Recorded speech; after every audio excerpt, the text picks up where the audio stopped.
Hey guys, welcome to the channel. This is my debut video for AJ Aussie Spurs, new YouTube channel that I thought I might start in this year. Bit of an introduction first, I suppose. I started following Spurs 40 odd years ago. I was looking through some old photos a couple of weekends ago and found this old photo of me with my granny, who bought me a Spurs outfit from one of her trips to England, and it was probably about 40 odd years ago.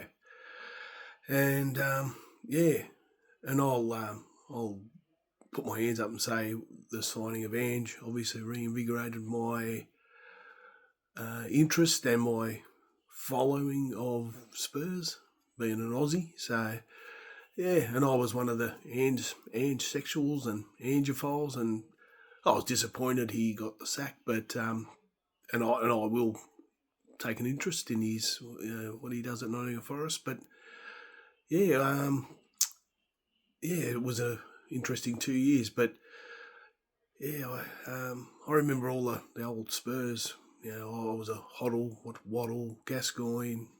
I still remember watching Steve Perryman and Gary Mabbott and all that. So I'm not a Johnny come lately, but never was, I suppose, for the last 20 odd years, was never a rusted on Spurs fan. But as I say, the Ange signing, I guess, sort of reinvigorated my interest in Spurs. And I followed all the YouTube channels. Ricky on Last Word on Spurs, and We Are Tottenham TV, Irish Hotspur, and all that sort of stuff. So yeah, and I really enjoyed it. Used to irritate my wife when I come home from work and whack on YouTube, and all it'd be would be all Spurs stuff. So yeah, it didn't cause anything, but it was just funny. There was always Spurs stuff, and my brother who lives with us too. Not Spurs again. But yeah, so. And I have great respect for those guys, the way, the information they put out, the detail they go into and all that sort of stuff. This channel won't be about that. I'm only like a fan base. One of my, I suppose, inspirations, I know he's not everyone's cup of tea, is Paul on Hotspur Hippie. He's just a fan. As I say, there won't be any great detail in any of the videos I do. I hope to just do like a preview, review type stuff. And yeah, and as I said in one of my shorts, that I will promote the Aussie players that I see. I noticed now that there's about 19, I believe, in the championship, which is amazing, which is really good. There is 3 that will take that I think would be beneficial to Spurs, and I'll promote them, and hopefully someone might see it. And you never know, because I know there's one position a couple of positions that the Spurs fans are crying out for, and you might be able to get a bargain with. These guys are good too. One of them, Nestri Irinkunda, playing on the left wing for Watford. He's got a cannon of a right foot, and Geordie Boss, left fullback, playing for Feyenoord, and last game he played for Australia against New Zealand, he was very, very good. Can play left wing back as well. Very, very good player. 22. All these guys are young too, so you just never know. They've gone up from a level playing in Australia, playing upper level, quite a few levels in the championship, and carving it up, which is really good. So yeah. As I say, this will be my first one. I managed to watch the Doncaster game, and I've got to agree with something I think Dave from Irish Hotspur said. It was a good win, but I think we need to have a statement win. Like, this is a third division side. We won 3-0. One was a goalkeeping error, a brilliant goal for Polina, from a goalkeeping error. One own goal. Again, the creation of the chance was great.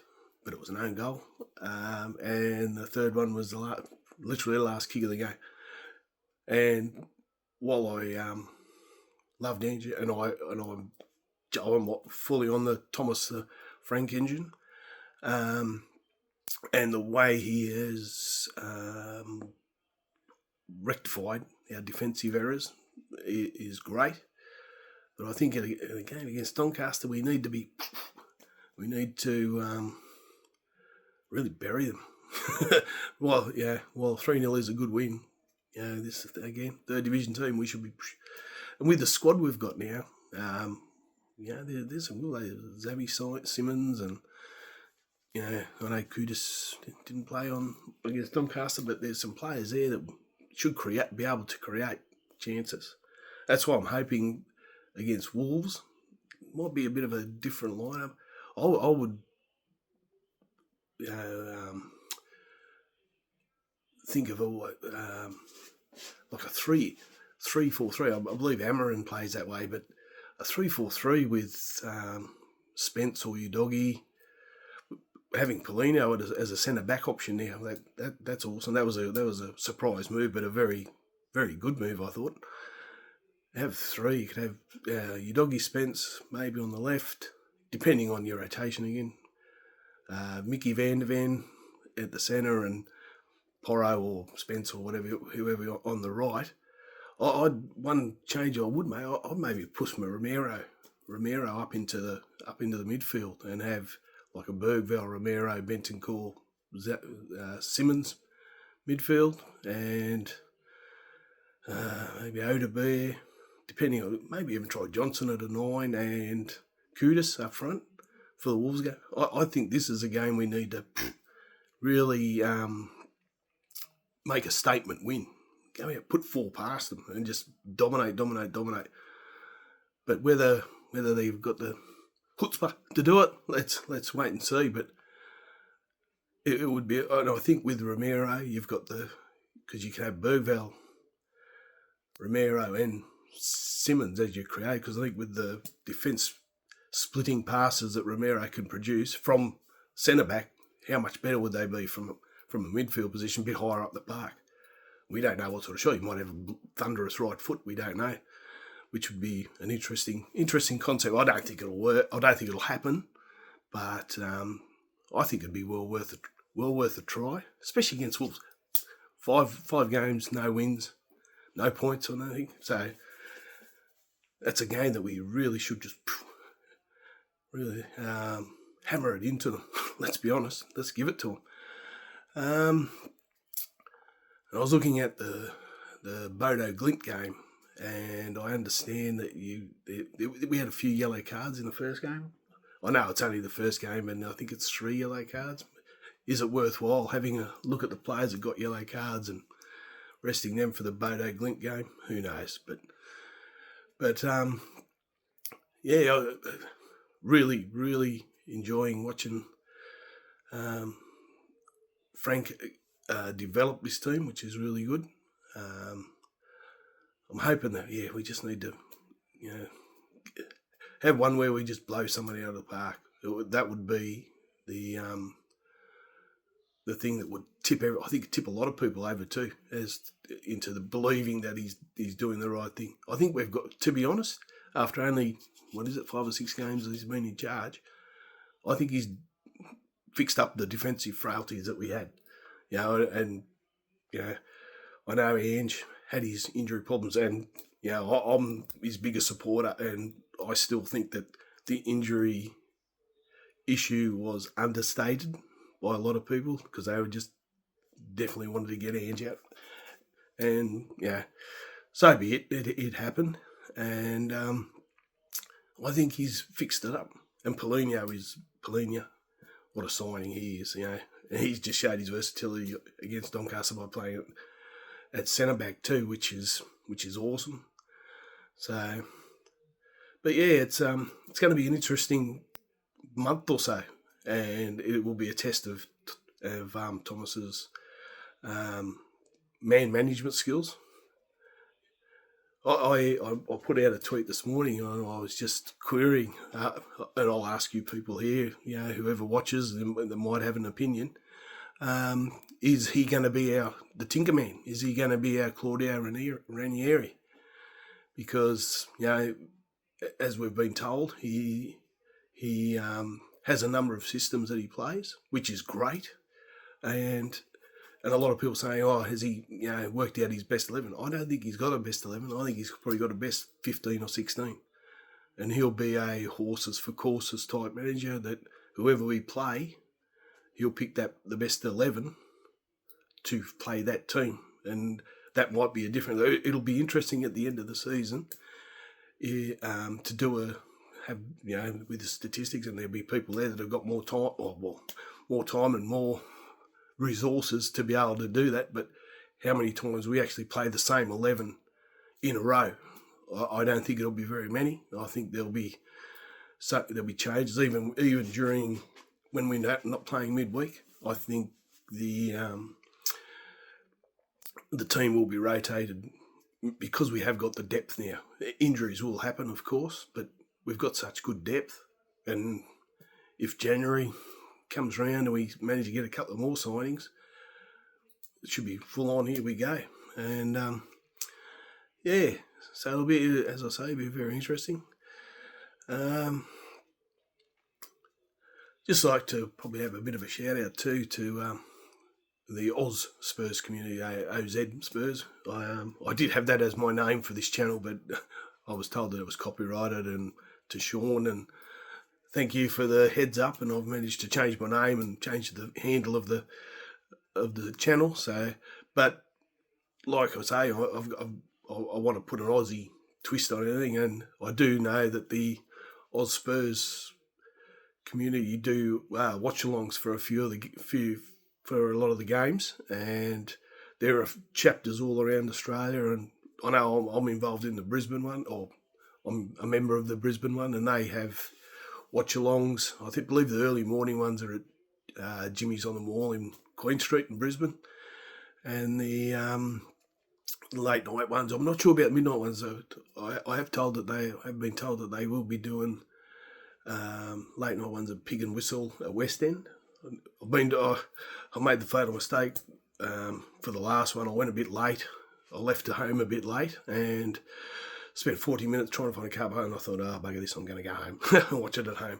But I have been to a couple up there, and the atmosphere is absolutely amazing. They do a great job, the guys with the Brisbane chapter organising these watch-alongs. So if there's any guys out there that are watching that want to promote their watch-alongs, and just send me, put a message in the comments. I'll try and promote them as much as possible with all the chapters around Australia. I'll probably try if depending on 4 people might watch it or 5 people might watch this. I don't know. If it gets a bit of traction, I'll try and do a Friday night. As I say, I'll put in 50 hours working for the man. So usually Friday nights I have a bit of chill time, so that'll be the time that I can probably do my videos. If there's a bit of interest and people want some more content, I'm more than happy to give it a crack. But probably Friday nights, because I can sort of do a review and a preview and all that sort of stuff, and maybe even with the European ones, and try and get some previews of that.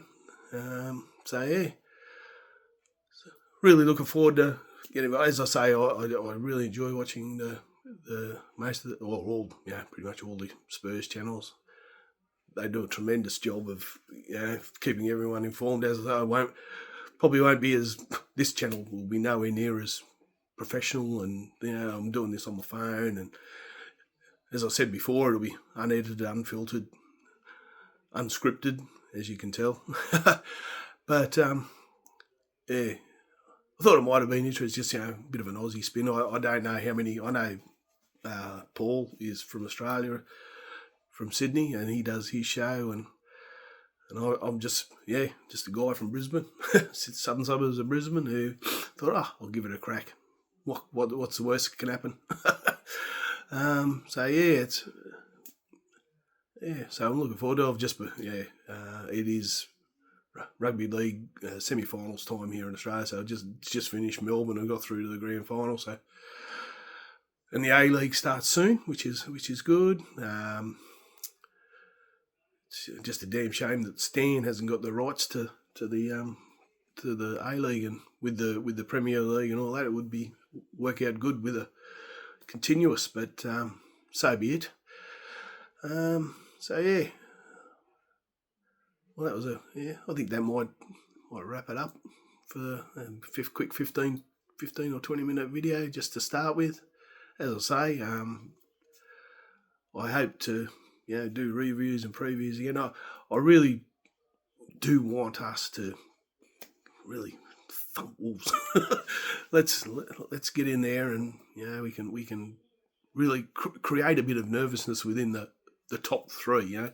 These teams that we will be hanging around, like, Aston Villa this year, they're crap. So I don't know if they'll be in our route, but your Newcastles, Brentfords, and all the time from what fourth down to 10th. These are the games we need to. I think they're your Liverpool, Chelsea, Arsenal. That'll be the Paulinho, Bentancur. That'd be your 3-5-2. But I think with these ones, we be aggressive. Put an attack minding. As I say, I think we've got our defence frailty sorted out, and Paulinho is a big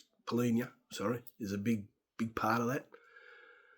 And we just got to keep the rotations going properly, and make sure that no one is overworked, and especially with Mickey. That was another thing. I think he picked up a yellow card in the Champions League.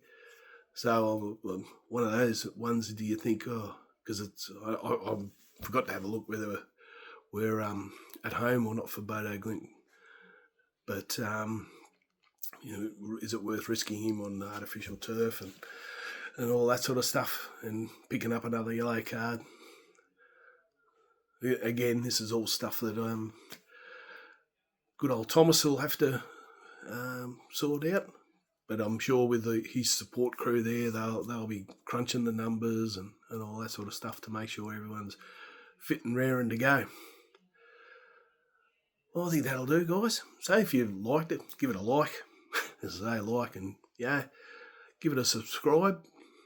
And as I say, probably every Friday night, might give it a crack, see how we go. I have got a laptop, but when I went to use the camera, it was a bit shit. It's only a cheap laptop, but hopefully the resolution of the phone will be suffice. And I hope to put this video up tonight. And as I say, unedited, unfiltered. So any constructive criticism will be greatly appreciated. And as I say, any of the old Spurs community who, if you want me to, as I say, I'll probably have one follower or 2 followers. I think I've got 3 subscribers. So if you'd like me to mention watch-alongs or all that sort of stuff, feel free. Leave a comment with the details, and I'll see what I can do. And I think that'll just about do it for tonight. Thank you guys for watching. 18 minutes might be a bit long. People might have switched off by now. But come on, you Spurs, and let's do this.